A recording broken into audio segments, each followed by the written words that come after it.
mengenai penafsiran pasal 19 ayat 2 ini juga bisa dimintakan dari Profesor Nur Basuki Minarno. Profesor Nur Basuki ini adalah guru besar Fakultas Hukum Universitas Airlangga. Jadi beliau sebagai akademisi sudah menyatakan bahwa pasal 19 ayat 2 itu tidak perlu ditafsirkan aneh-aneh lagi.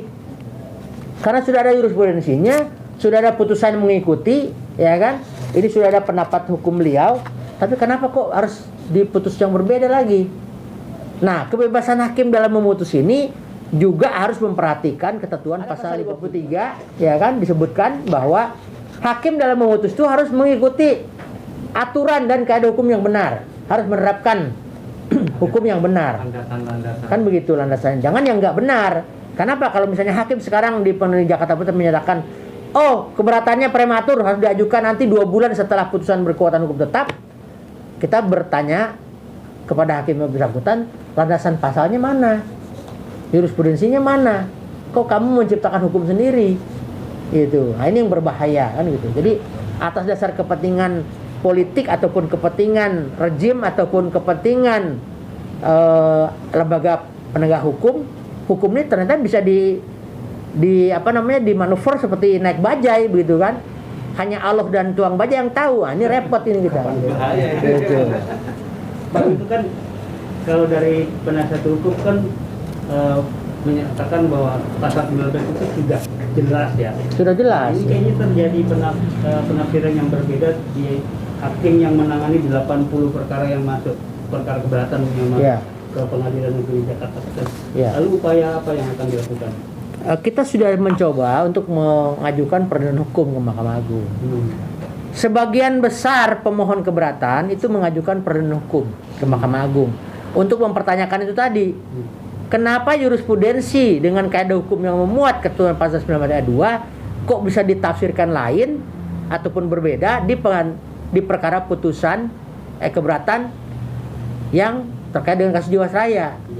Itu dipertanyakan, kita mohon peradilan hukum yang mana sebetulnya?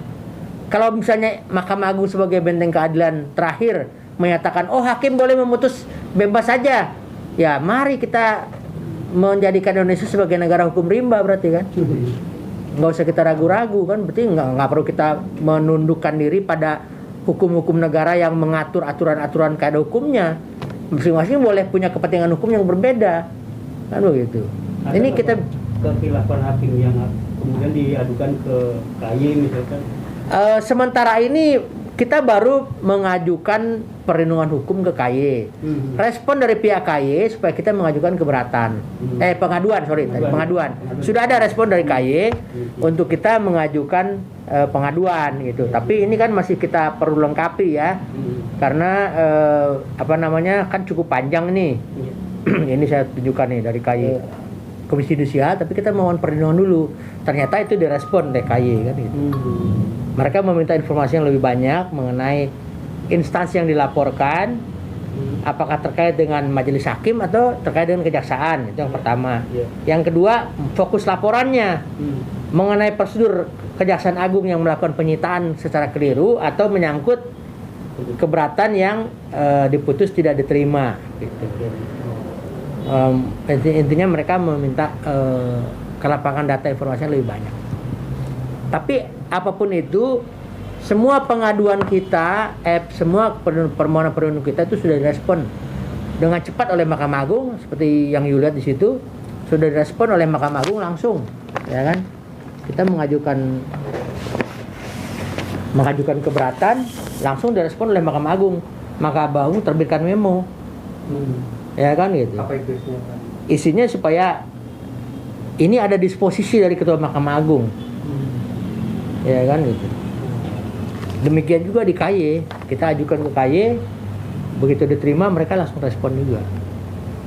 Dari sisi responsif untuk membahas suatu permasalahan itu mungkin sudah nilainya bagus sekali ya. Tapi bagaimana implementasinya kita belum tahu. Karena kan kita perlu menyajikan data laporan itu kan sekomplit mungkin, selengkap mungkin.